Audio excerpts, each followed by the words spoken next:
ध्यान से देखना सब लोग। तो यहाँ पर क्या कहा जा रहा है, समीकरण 6x माइनस 5y प्लस 11 बराबर 0 है, 15x प्लस के वाई माइनस 9 बराबर 0 का कोई हल ना हो। ऐसा हमने पहले भी बताया है, अगर ध्यान से याद हो तो a1x प्लस b1y और प्लस क्या यहाँ पर हमारे पास c, यही ना। और ये हमारे पास क्या दिया हुआ 0, अगर a2x प्लस ये हमारे पास दिया हुआ b2y और प्लस ये हमारे पास दिया हुआ c2 बराबर 0 है। तो इस कंडीशन में हमने बताया था तीन तरह से, हमने बताया था कि अगर a1 बटे a2 बराबर नहीं होगा b1 बटे b2 के, बराबर नहीं होगा b1 बटे b2 के, इस कंडीशन में एक हल होता है। कितना हल होता है? एक हल होता है। तो सिर्फ जैसे ही बराबर नहीं होगा तो आगे c1 बटे c2 चेक करने का जरूरत नहीं है, ठीक है। दूसरा कंडीशन हमारे पास बनता है a1 बटे a2 ये बराबर हो जाए b1 बटे b2 के और ये बराबर नहीं हो c1 बटे c2 के, तो इसका कितना हल होता है? एक भी हल नहीं होता है, समानांतर चलता है ये रेखा। बात आया समझ में? और तीसरा हमारे पास कंडीशन बता a1 बटे a2 बराबर आ जाएगा b1 बटे b2 और बराबर आ जाएगा c1 बटे c2, सब बराबर हो जाएगा। तो ये एक रेखा पर दूसरा रेखा क्या कर जाएगा? ओवरलैप करेगा, यानी इसके अनंत हल होंगे। तो क्वेश्चन जो हमसे पूछा गया है ये पूछ रहा कोई हल ना हो के का मान ज्ञात करना है। कोई हल ना हो तो ये दूसरा वाला कंडीशन बनेगा ना। तो a1 बटे a2 बराबर क्या होना चाहिए? b1 बटे b2। a1 हमारे पास क्या है बताओ? 6। यहां पर a1 के बाद a2 हमारे पास क्या है? 15। और ये बराबर हमारे पास हो जाएगा b1 माइनस 5 बटे प्लस के, यही ना। सॉल्व कर दो, के का मान आ जाएगा। तो के का मान आ जाएगा 15 पचे 75 बटे 6, तो के का मान आ जाएगा माइनस 75 बटे 6। काट दोगे इसको, 3 दूनी 6, 25 तिया 75, क्या 12.5 आ जाएगा क्या माइनस में? तो माइनस में ये क्या आ जाएगा बताओ? 12.5, ठीक है।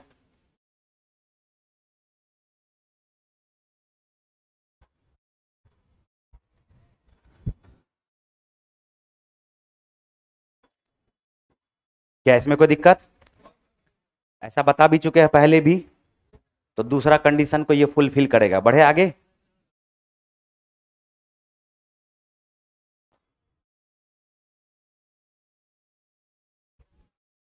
हो गया दूसरा नंबर का क्वेश्चन।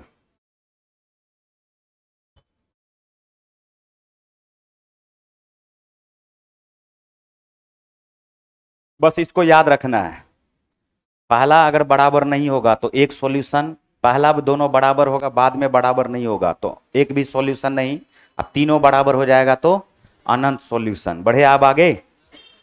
देखो नेक्स्ट क्वेश्चन दूसरा नंबर का।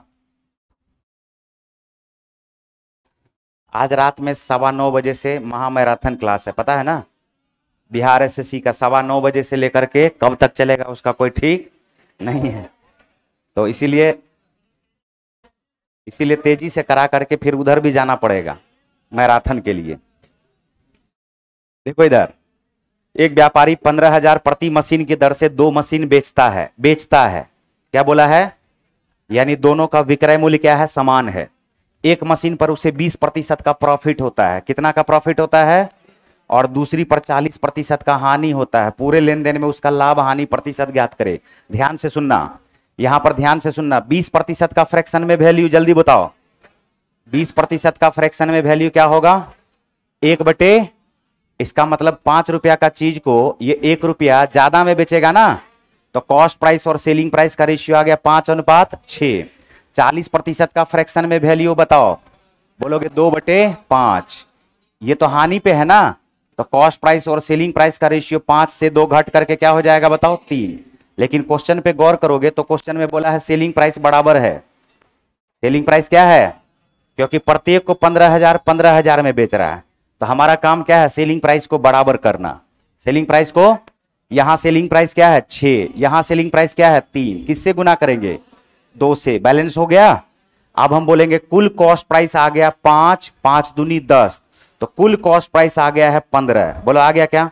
कुल सेलिंग प्राइस जो हमारे पास आ गया है 6 + 6 मिलके 12। या तो काट दो या पता चल रहा है कि लॉस हो रहा है। लॉस हो रहा है क्या? कितना का लॉस हो रहा है? 3 का लॉस हो रहा है 15 में। 1/5 और 1/5 को हम लोग क्या बोलेंगे? 20% का लॉस, 20% का हानि।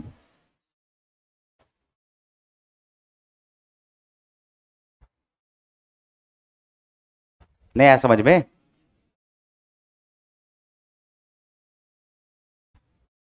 बीस प्रतिशत प्रॉफिट का मतलब हो जाएगा 5 से 1 अधिक में बेचेगा 6 में। कॉस्ट प्राइस सेलिंग प्राइस, क्रय मूल्य विक्रय मूल्य का रेशियो आ गया 5-6। 40% हानि का मतलब हो जाएगा 2/5, मतलब 5 रुपया का चीज को 2 रुपया कम में बेचेगा 3 रुपया में। ठीक है, सेलिंग प्राइस दोनों बराबर है, विक्रय मूल्य दोनों क्या है, बराबर है। यहाँ 6 है, यहाँ 3 है, तो दोनों को बैलेंस कर देंगे, बराबर कर देंगे। इसको हमने 2 से गुना कर दिया तो ये भी 6 हो गया, ये भी 6, लेकिन 3 में 2 से गुना करेंगे तो इधर भी 5 में भी 2 से गुना करना पड़ेगा। कुल कॉस्ट प्राइस आ जाएगा 5, 5 + 10 मिलकर के 15। कुल सेलिंग प्राइस आ जाएगा 6 + 6 मिलकर के 12। लॉस हो रहा है 3 का 15 में, 3/15 का मतलब 1/5 होता है। बढ़े आगे। एक परीक्षा में कुल 5 बहुविकल्पीय और 5 व्यक्तिपरक प्रश्न है। मतलब ये हो गया बहुविकल्पीय का मतलब ऑब्जेक्टिव, और 5 व्यक्तिपरक का मतलब हो गया सब्जेक्टिव। बात आया समझ में? तो 5 गो ऑब्जेक्टिव है, 5 गो सब्जेक्टिव है। ऑब्जेक्टिव है 5 गो और सब्जेक्टिव कै गो है, 5 गो। ध्यान से सुनना, छात्र ने 8 प्रश्नों को हल कर सकता है, जिसमें से 5 बहुविकल्पीय है और 3 व्यक्तिपरक है। 3 व्यक्तिपरक है, तो क्वेश्चन बोला कितने तरीके से कर सकता है। जैसे ही बोला कर सकता है, यहां पर कॉम्बिनेशन आएगा। क्या आएगा? क्योंकि चुन रहा है ना वो, जब सिलेक्शन होगा तो कॉम्बिनेशन होगा। बात आ रहा समझ में? और जब कलेक्शन होगा तो परमिटेशन होगा। सिलेक्शन तो जब सेलेक्ट कर रहा है, चुन रहा है, तो क्या बनेगा? कॉम्बिनेशन। और जब अरेंज कर रहा है, 5 लड़का को कितने तरह से बैठा सकते, अरेंज करना, उसको परमिटेशन बोलेंगे। बोला है 5 को जो है ये 5 बहुविकल्पीय बनाएगा ही बनाएगा, तो क्या 5C5 लिख दे क्या? बताओ 5C5, 5 में से 5 बनाएगा और इस 5 में से सब्जेक्टिव में से 3 बनाएगा। बोलो बनाएगा क्या? और यहां पर हमने कल भी बताया था, काम खत्म हो जाए तब प्लस, लेकिन काम खत्म नहीं हो तो वहां पर क्या करते हैं? मल्टीप्लाई करते हैं। बोलो करते हैं क्या?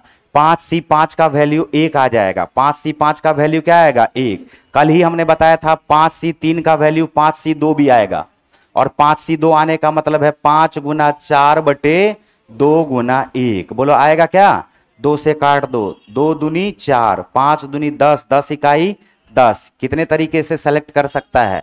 10 तरीके से।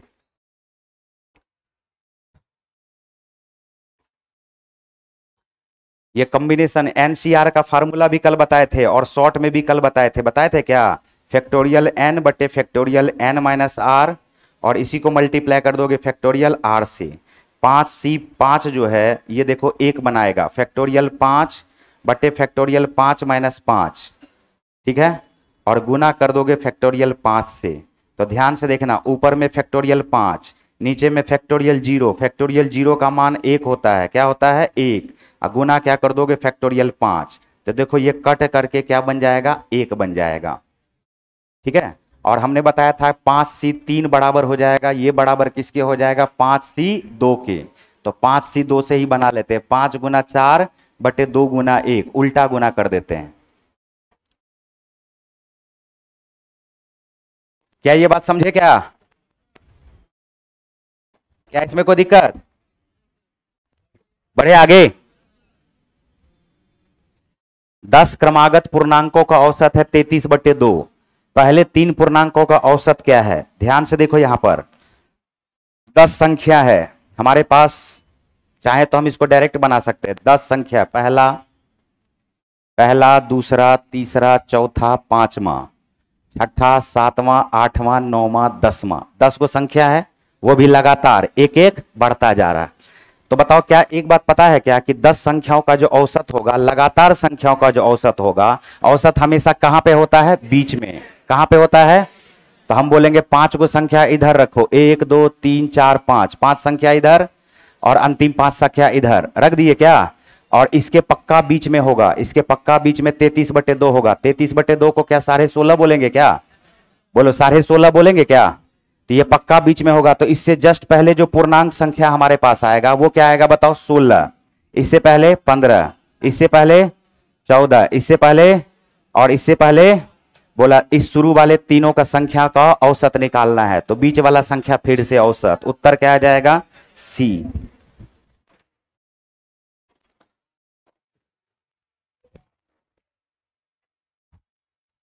क्या ये बात दिक्कत है? बताओ इसमें।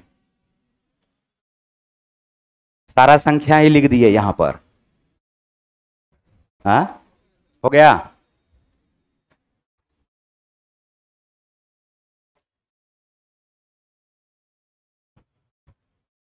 बढ़े आगे। देखो क्वेश्चन, एक पुरुष और एक महिला द्वारा एक कार्य को पूरा करने में, एक पुरुष है और एक महिला है, कार्य करने में लिया गया समय का अनुपात दिया हुआ 2:3। तो क्षमता जो होता है वो इसका इनवर्सली प्रोपोर्शनल होता है। 3 अनुपात क्या हो जाएगा बताओ? 2। टाइम का रेशियो है 2:3, तो एफिशिएंसी का रेशियो हो जाएगा इसका इनवर्सली प्रोपोर्शनल। क्या 3:2 हो जाएगा? क्या जैसे 3:2 हो गया, क्वेश्चन बोला है कि पुरुष और महिला अगर एक साथ काम को 24 दिन में पूरा कर सकते हैं तो महिला अकेले उस काम को कितने दिनों में? तो हम सबसे पहला काम करते हैं, टोटल यूनिट वर्क निकालते हैं। टोटल यूनिट क्या निकालते हैं? तो एक पुरुष 3, एक महिला 2, तो दोनों मिल करके 5। 5 के एफिशिएंसी से कितना दिन तक काम करेगा? 24। ये आ गया टोटल यूनिट वर्क। अब क्वेश्चन कहा जा रहा है महिला अकेले इस काम को कितने समय में कर देगी? तो 2 के एफिशिएंसी से महिला इस समय को कितने दिन में कर देगी इस काम को? 12 दूनी 24, 12 पंचे, उत्तर हो गया ये 60 दिन।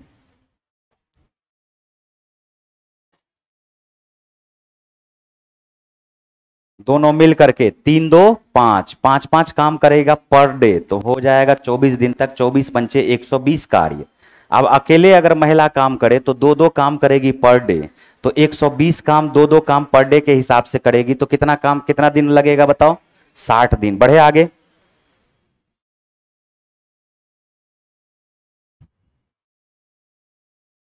हो गया।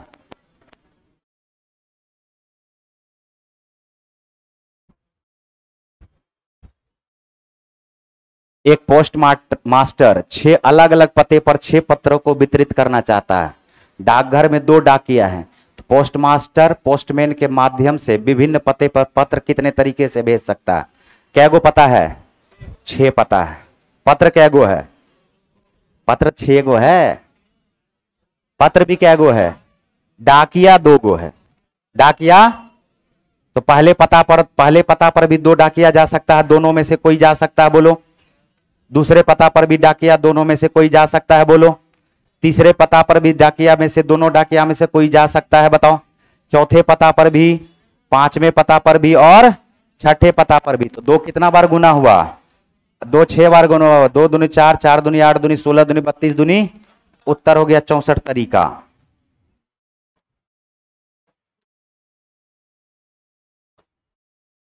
दोनों डाकिया को भेज सकता है ना जी। या तो ये डाकिया जाएगा या तो ये डाकिया जाएगा इस पते पर, या तो ये डाकिया जाएगा या तो ये डाकिया जाएगा दूसरे पते पर। तो 2 तरीका से सब पते पे डाकिया जाएगा। तो 6 पता है तो 2 तरीका, 2 तरीका, 2 तरीका, 2 तरीका, 2 तरीका, 2 तरीका। तो यहां पर टोटल 6 बार 2 गुना हो जाएगा। बढ़े आगे।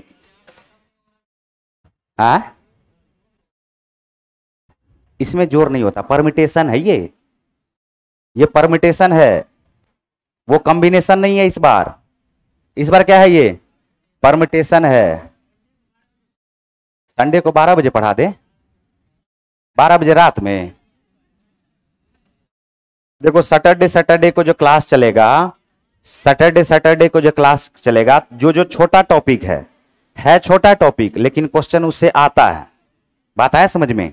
जैसे इस सैटरडे को तो हम वादा किए थे कि हाइट एंड डिस्टेंस होगा, तो होगा इस बार। सुपर 50 में तो 15 क्वेश्चन रहता है, जल्दी जल्दी बताना रहता है। यही सैटरडे को ठीक रहेगा। 2.5 घंटा का टाइम मिलेगा हमारे पास। आधा घंटा में कॉन्सेप्ट, 2 घंटा में क्वेश्चन, पूरा चैप्टर खत्म। ये हो गया। ये आ जाएगा इस सैटरडे को तुम्हारा height and distance, next Saturday को प्रोबेबिलिटी। क्या उसके बाद नेक्स्ट सैटरडे को इसी तरह से चलता रहेगा। छोटा छोटा टॉपिक है, जैसे ये भी टॉपिक है, त्रिभुज का क्षेत्रफल, चतुर्भुज का क्षेत्रफल कोऑर्डिनेट ज्योमेट्री में। क्या इससे पहले भी बताएं क्या इसको? त्रिभुज का क्षेत्रफल कैसे निकालोगे? जो इच्छा करे उसको पहले लिख दो, जो इच्छा करे। जैसे हमारा इच्छा कर रहा है ये लिखने का, लिख दें, लेकिन ये इच्छा कर रहा है लिखने का, तो जिसको पहले लिखोगे ना उसको रिपीट करके लिख देना। उसके बाद ये 2 4 हो जाएगा, उसके बाद ये 5 3 हो जाएगा, और जिसको पहले लिखो उसको रिपीट करके लिख देना। लिख दिए क्या? अब देखो गुना कैसे करते हैं, गुना कैसे करते हैं, ध्यान से सुनो। असल में हाफ इंटू हो जाएगा, और जो भी आएगा वो मॉड में आएगा, बाद में देखते हैं इसको। 4 तिया, देखो ध्यान से, 4 तिया -12 ना, 3 दूनी +6, 5 इकाई -5। ओके, और इसमें से अब माइनस करना है, इसमें से अब क्या करना है, माइनस करना है। 2 इकाई तो माइनस माइनस प्लस। ओके, 5 चौका -20, 3 तिया माइनस माइनस प्लस। बोलो हो गया क्या? सॉल्व करो यहां से, सॉल्व करो यहां से। तो ये हमारे पास क्या सब हो जाएगा, 9 2 11, 11 और 6 मिलकर के 9 2 11 और 6 मिलकर के 17, 17 में से 17 गया, 17 में से 17 गया जी, सिर्फ बचा -20। मॉड में है ना, बाहर आएगा तो प्लस हो जाएगा, बाहर आएगा तो क्या होगा, गुना कर दोगे तो उत्तर क्या आएगा, 10।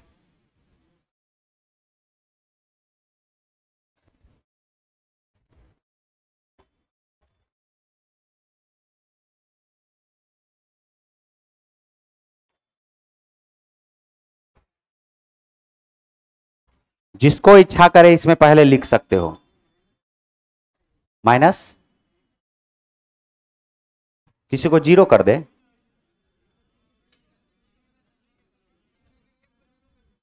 चलो ठीक है, इस पे चर्चा करेंगे हम लोग, ठीक है। नेक्स्ट पे आ जाओ। किसी 10 भुज में कितने विकर्ण होते हैं, n इंटू एन माइनस 3/2, करेंगे उस पे चर्चा, कोऑर्डिनेट पढ़ाएंगे पढ़ाएंगे, ठीक है। पूरा गहराई में घुसना पड़ेगा, 0 करते क्यों है, हैं? ये बात का प्रश्न का जवाब होना पड़ेगा ना। 10 भुज में कितने विकर्ण होते हैं बताओ जल्दी से। 10 गुना 7/35, क्या यही होता है क्या, n इंटू एन माइनस 3/2।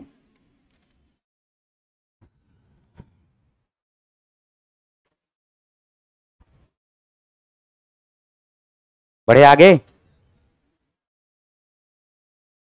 देखो यहां पर क्या बोला जा रहा है, x² + kx + k = 0 का कोई हल नहीं हो तो क्या, k का मान निम्न में से किसका अनुसरण, तो k का मान, ये छूट गया है, k का मान इसका अनुसरण करेगा। बोर्ड की तरफ देखो, यहां पर कोई हल नहीं होने का मतलब है काल्पनिक होना।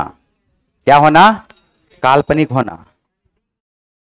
हाँ, काल्पनिक होने का मतलब है b² - 4ac, ये किससे छोटा हो जाएगा बताओ, 0 से। देखो थोड़ा सा इसके बारे में हम बताते हैं, ध्यान से सुनना।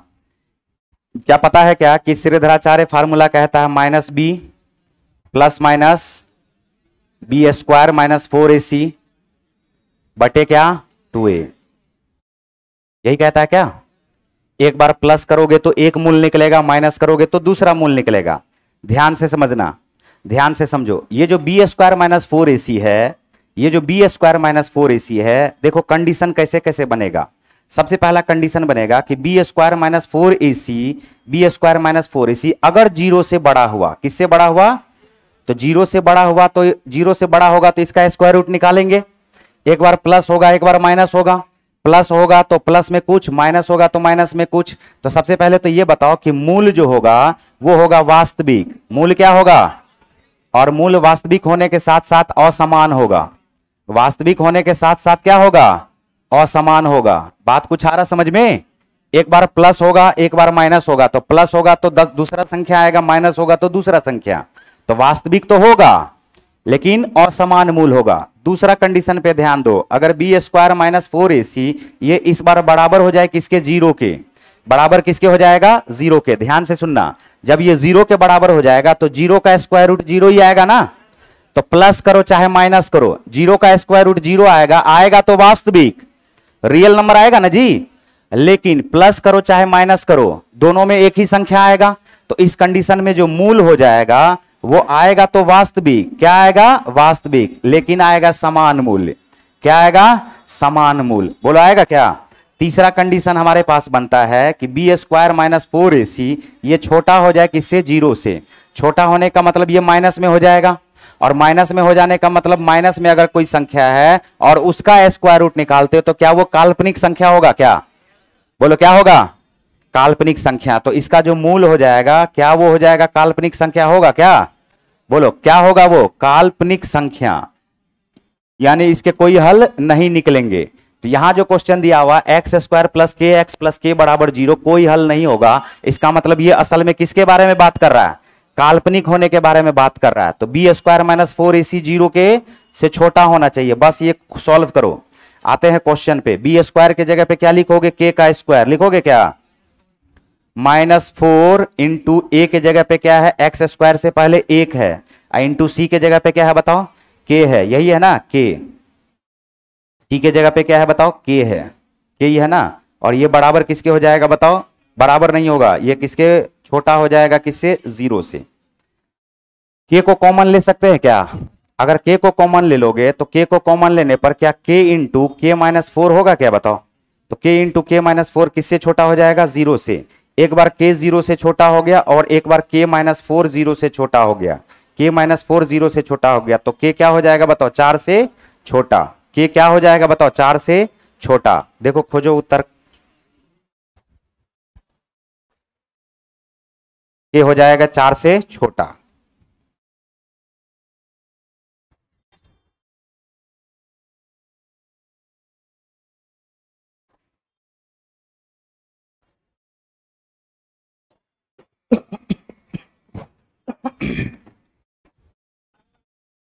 बड़ा कहां दिख रहा? बड़ा है? क्या हुआ? डी 0 से बड़ा? बी बोल रहे हो? डी ये बी। अच्छा 0 से बड़ा भी दिया हुआ है? 0 से बड़ा भी दिया हुआ नहीं? अच्छा एक और दिया हुआ, 2 आंसर दिया हुआ। के छोटा है 4 से, के छोटा है उसमें 4 से, 0 से बड़ा होगा। इसका बी ही आंसर आ जाएगा। एक अकेला रहता तो ये आंसर हो जाता। चलो बढ़े आगे। ये देखो इस क्वेश्चन में कुछ करने का जरूरत नहीं है, ध्यान से बोर्ड की तरफ देखो, ध्यान से देखो बोर्ड की तरफ। 2 3 5 6 9 18 से विभाज्य सबसे छोटी संख्या ज्ञात करे जो पूर्ण वर्ग है। इसमें कुछ सोचने का जरूरत नहीं है, हम जो बता रहे हैं उसको देखो ध्यान से। ये जो 144 है क्या 5 से कट रहा है क्या? गलत हो गया। ये जो 400 है 5 से कट रहा है, 9 से कट रहा है क्या? ये भी गलत हो गया। अब 3600 और 900 में बात पे गौर करो। 3600 भी वर्ग नंबर है और 900 भी क्या है? वर्ग संख्या है। लेकिन 900 का ये 4 गुना है ना, तो पहले हम किसको चेक करेंगे? 900। 900 2 से कट रहा है, 3 से कट रहा है, 5 से कट रहा है, 6 से कट रहा है, 9 से कट रहा है, 18 से कट रहा है। उत्तर होगा तो 3600 भी, लेकिन बोला है सबसे छोटी संख्या ज्ञात करे जो एक पूर्ण वर्ग है।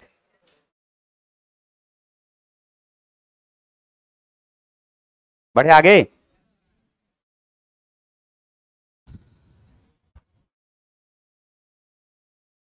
एबीसी में ए बी बराबर 10 सेंटीमीटर है, बी डी बराबर 6 सेंटीमीटर है, डीसी बराबर 7.5 सेंटीमीटर है। ए को द्विभाजित करने वाली रेखा आंतरिक रूप से बीसी रेखा पर डी पर काटती है। एंगल बाइसेक्टर पढ़े हो थोड़ा बहुत भी?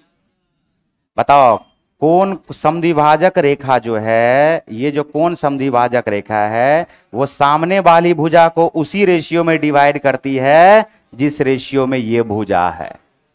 क्या ये बात जानते हो क्या? ये हमारे पास है ए बी सी और डी। बोलो है क्या?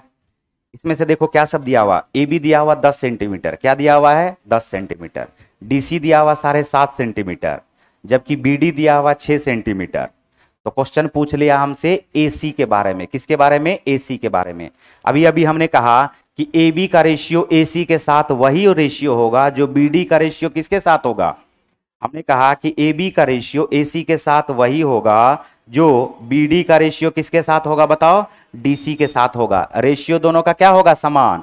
एंगल बाइसेक्टर कौन समद्विभाजक रेखा सामने वाली रेखा को उसी रेशियो में डिवाइड करती है जिस रेशियो में एंगल बनाने वाली भुजा है। बात समझे?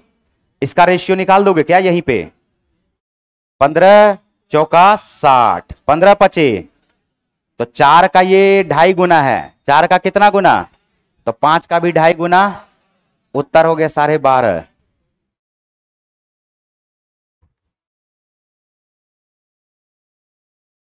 रेशियो सेम होना चाहिए, और नहीं तो इस पे बैठा करके देख लेना, आंसर आ जाएगा।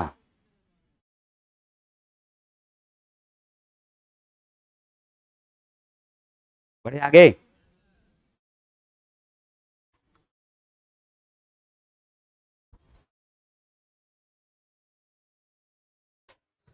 देखो यहां पर 12 नंबर का क्वेश्चन,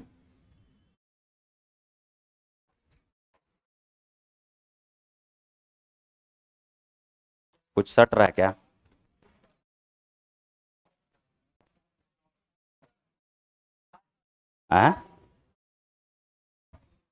चलो ऐसे ही कर दूं।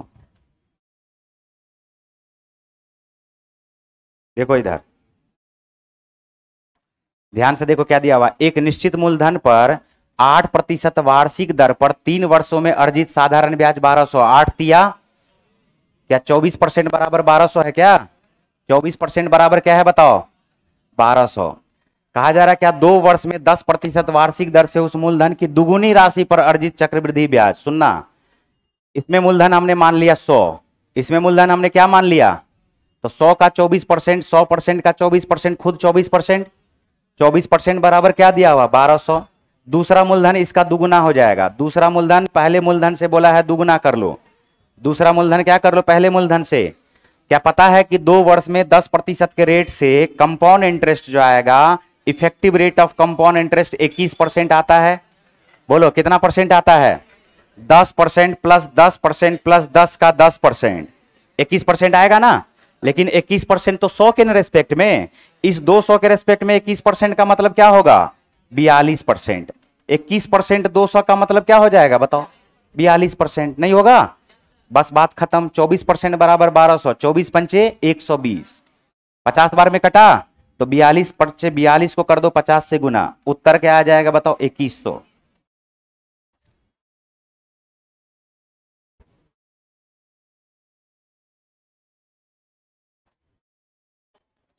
ये 21% किसका निकाल लिए 200 का, 21% 200 का निकालोगे तो क्या आ जाएगा 42%। 24% दिया हुआ है, 42% निकालना है। 24 पंचे 120, 42 पंचे 2100, 42 को 50 से गुना कर दोगे 2100।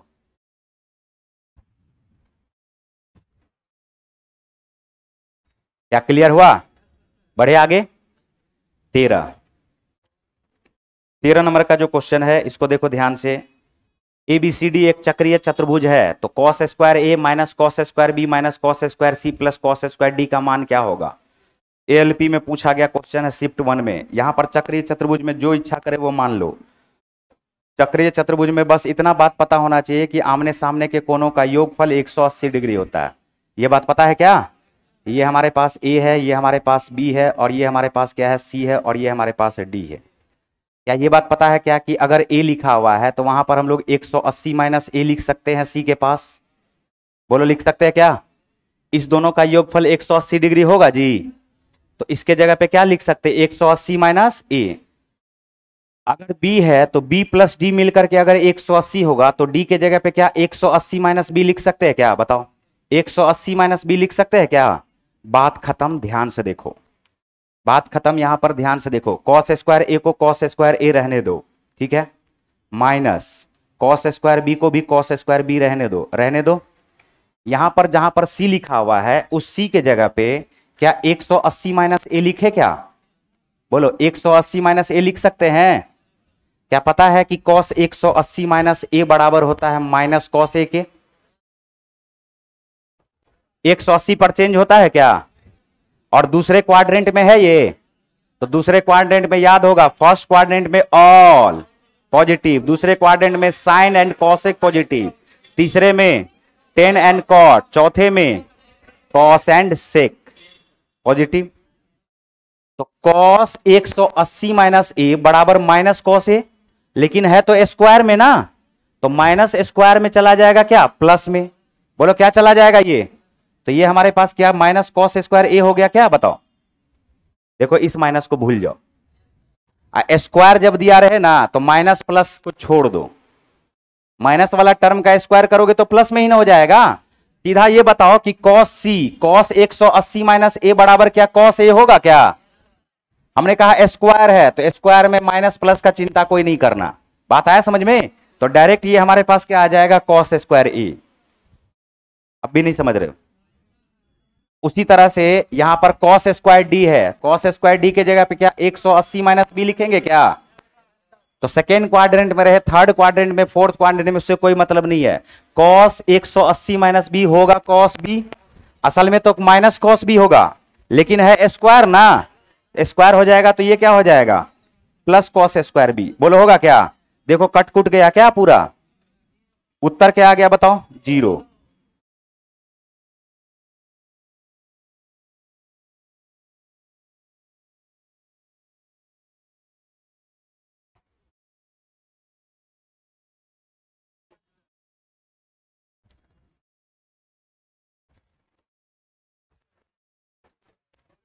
हो गया।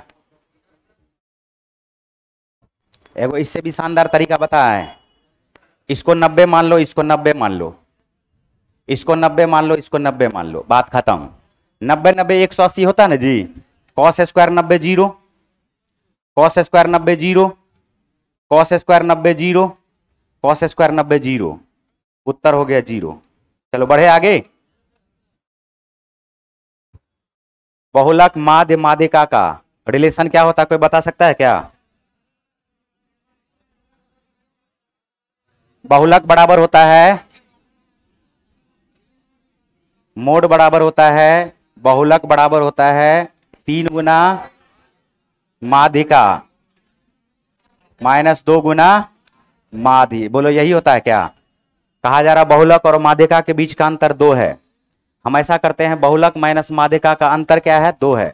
हम इस बहुलक के जगह पे क्या मीडियन प्लस 2 लिख सकते हैं क्या, बताओ। मीडियन प्लस 2 लिख दो या माइनस 2 लिख दो, इससे कोई फर्क नहीं पड़ेगा। हमने कहा कि मोड के जगह पे मीडियन प्लस 2 लिख सकते हैं क्या, क्यों, क्योंकि इस दोनों का अंतर हमारे पास 2 दिया हुआ है। तो मीडियन, मोड में से मीडियन घटाएंगे तो क्या आएगा 2, या मीडियन में से मोड घटाएंगे तो भी क्या आएगा 2। बोलो आएगा ना। अब इसके बराबर में ये हमारे पास आ गया है 3 गुना मीडियन, क्या आ गया है 3 गुना मीडियन माध्यिका माइनस 2 गुना माध्य। बस इसको सॉल्व करो, ये जो मीडियन है इसको बराबर के उस तरफ लेके जाओ। जैसे ही बराबर के उस तरफ लेके जाओगे तो मीडियन घटेगा जी, एगो मीडियन 3 में से घटेगा तो 2 बराबर रह जाएगा 2 गुना मीडियन और माइनस 2 गुना माध्य। क्या रह जाएगा 2 गुना मीडियन और माइनस 2 गुना माध्य। तो बताओ क्या 2 को कॉमन ले लिए क्या, और जैसे ही 2 को कॉमन ले लिए तो 2 से 2 कट जाएगा, उत्तर क्या रह जाएगा बताओ 1।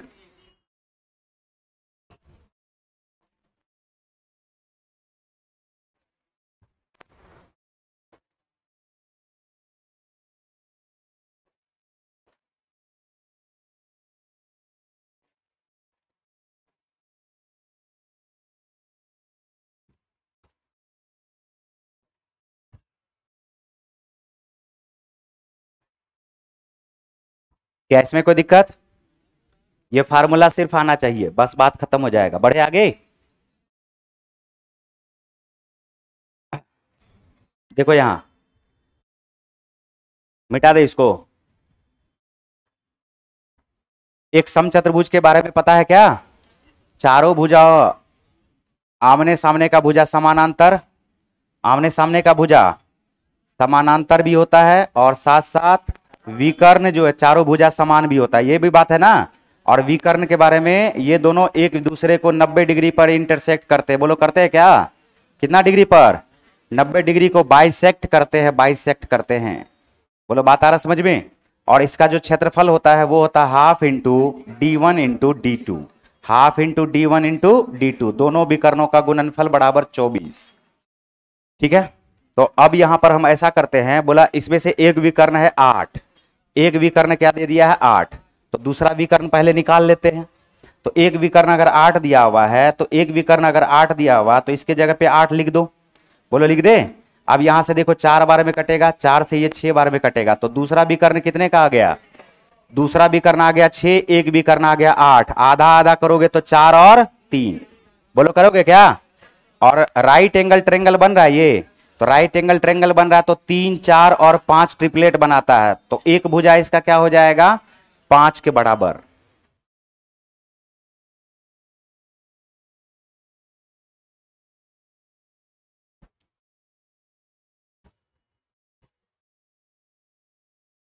एक विकर्ण दिया हुआ है तो दूसरा विकर्ण अपने आप निकल जाएगा जब क्षेत्रफल दिया हुआ है। तो एक विकर्ण अगर 8 है तो 8 का आधा क्या होगा? 4। दूसरा विकर्ण निकला 6, 6 का आधा क्या होगा? 3। ये है 3, ये है 4, तो कर्ण क्या बनेगा? 5। 3, 4, 5 ट्रिपलेट बनाता है ना। अब इसी में से ये जो कर्ण है वही असल में समचतुर्भुज का क्या है बताओ? एक भुजा है। बढ़े आगे। रेखा, किसी ने नहीं देखा। रेखा एक कार्य को 16 दिनों में कर रही है, लेकिन किसी ने देखा नहीं। रेखा की बहन बीना अकेले 12 दिनों में कर रही है। 12 16 का एलसीएम लो। क्वेश्चन पढ़ते हैं। रेखा अकेले एक कार्य को 16 दिन में पूरा करती है, बीना अकेले उस कार्य को 12 दिन में पूरा कर सकती है। रेखा से आरंभ करते हुए वे एकांतर दिनों में कार्य को कितने दिनों में? अल्टरनेट वर्क है ये, अल्टरनेट वर्क है। बोलो है क्या? 16 तिया 48, 12 चौका। पहला दिन कौन काम की? रेखा। उसके बाद बीना, उसके बाद रेखा, उसके बाद बीना। रिपीटेशन पकड़ में आ गया। 2-2 दिन का रिपीटेशन हो रहा। 3, 4, 7 काम हो रहा है 2 दिन में। 7 काम कितना दिन में? तो 48 से नीचे जो 7 से कट जाए 42। 48 से नीचे जो 7 से कट जाए 42। 7 छा के 42, तो 2 छा के तो 42 काम करने में कितना दिन लगा? अभी भी हमारे पास कितना काम बचा हुआ है? अब आएगी रेखा। कौन आएगी? रेखा का एफिशिएंसी क्या है? इस 6 काम में से 3 काम आकर के कर देगी, लेकिन टाइम लगेगा इसको कितने दिन का? 1 दिन का। अब आएगी बीना। काम कितना बचा? 3। और इसका एफिशिएंसी क्या है? 4। तो इस 3 काम को ये कितना दिन में कर देगी? 3/4 दिन में। जोड़ दो, उत्तर आ जाएगा 12 1 13 पूर्णांक 3/4।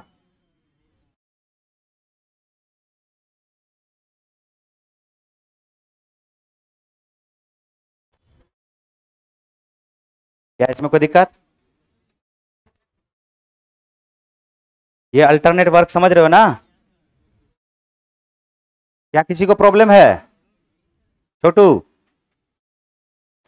खिड़की, ठीक है, चलो बहुत बढ़िया, धन्यवाद। बढ़े आगे। द्विघात समीकरण के वास्तविक मूल नहीं होंगे, अभी अभी बताए थे ना।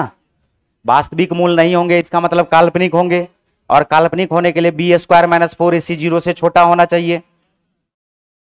अभी अभी बताए थे ना। उठाओ इसको, पहला ऑप्शन देखो, पहला ऑप्शन देखो। 4 बी अभी अभी बताए थे, बी स्क्वायर माइनस 4ac ये किससे छोटा होना चाहिए? 0 से, तो काल्पनिक हो जाएगा। बी का स्क्वायर करोगे 4 चौका 16 माइनस 4, 4 इकाई 4, 4 चौका 16, ये 16 माइनस 16 ये तो 0 के बराबर हो गया। पहला ऑप्शन छटा गया। दूसरा ऑप्शन पे आ जाओ, दूसरा ऑप्शन पे आ जाओ। दूसरा ऑप्शन है 4 का स्क्वायर करोगे 16 माइनस 4 इकाई 4, 4 पंचे 20, 16 माइनस 20 बराबर होता है क्या है? -4। क्या -4 0 से छोटा है क्या? इसका मतलब इसका वास्तविक मूल नहीं होगा, काल्पनिक मूल होगा। Option number B. बाकी का क्यों चेक करें जब एगो मिल गया तो?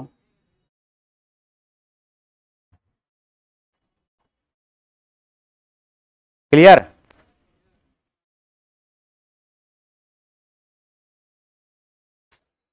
चार साइन स्क्वायर थीटा बराबर 1 है, तो साइन स्क्वायर थीटा बराबर 1/4 होगा क्या? और साइन स्क्वायर थीटा बराबर अगर 1/4 है तो साइन थीटा का मान क्या 1/2 होगा क्या? 1/2 कब होता है? जब थीटा होता है 30 degree. Cos square theta, cos theta का मान होता है √3/2, स्क्वायर करोगे तो 3/4। टेन 30 का मान होता है 1/√3, 1/√3 का स्क्वायर करोगे तो 1/3। जोड़ दो, उत्तर आ जाएगा 4 तिया 3 तिया 9, 4, उत्तर आ गया 13/12।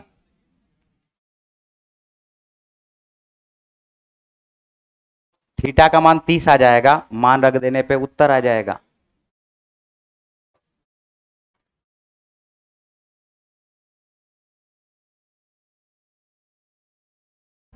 बढ़े आगे।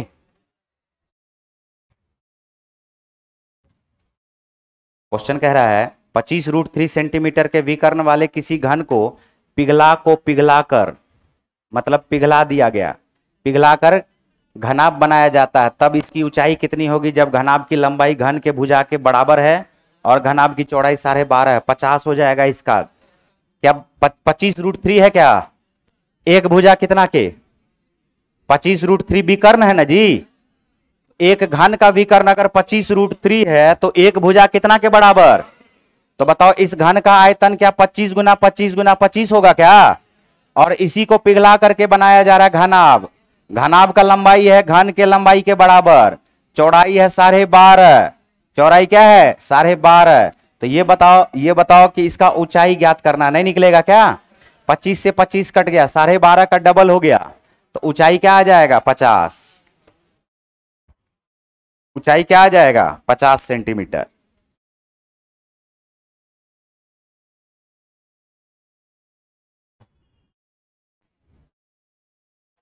क्लियर है? Last 20 number. ए 10 घंटे में एक टैंक को भर सकता है, बहुत अच्छा काम किया ये।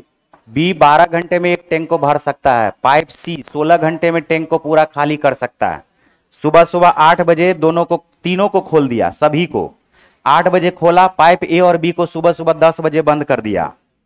बंद करने के बाद पूछ रहा है कि शुरुआत से लेकर कितने समय में यह टैंक खाली हो जाएगा। जब ए और बी को बंद कर दिया है तो खाली न होगा, भरने वाला को बंद कर दिया। भरने वाला को क्या किया?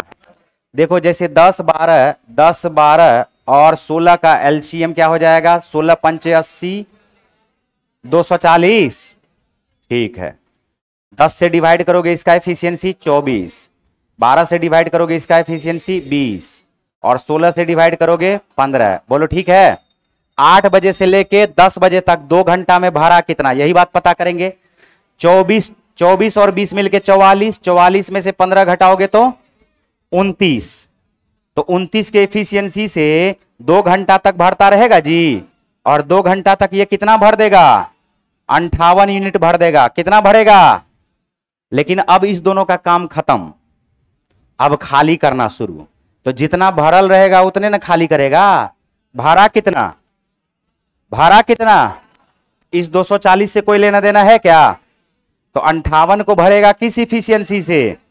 15 के इफिशियंसी से। 58 बटे लिखोगे 15, होता है 15 तिया 45, बच गया 3 घंटा और 13 बटे 15 घंटा। 13 बटे 15 घंटा। क्या इसको हम लोग 60 से गुना कर दे क्या? मिनट में चेंज करने के लिए 15 चौका 60, 15 चौका क्या हो गया ये 60, और 15 चौका अगर 60 हो गया है तो 13 चौका क्या हो गया?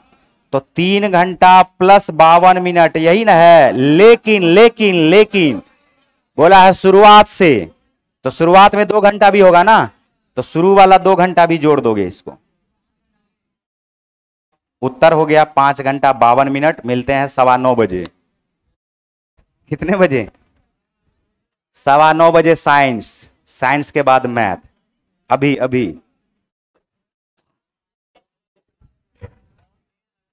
हाँ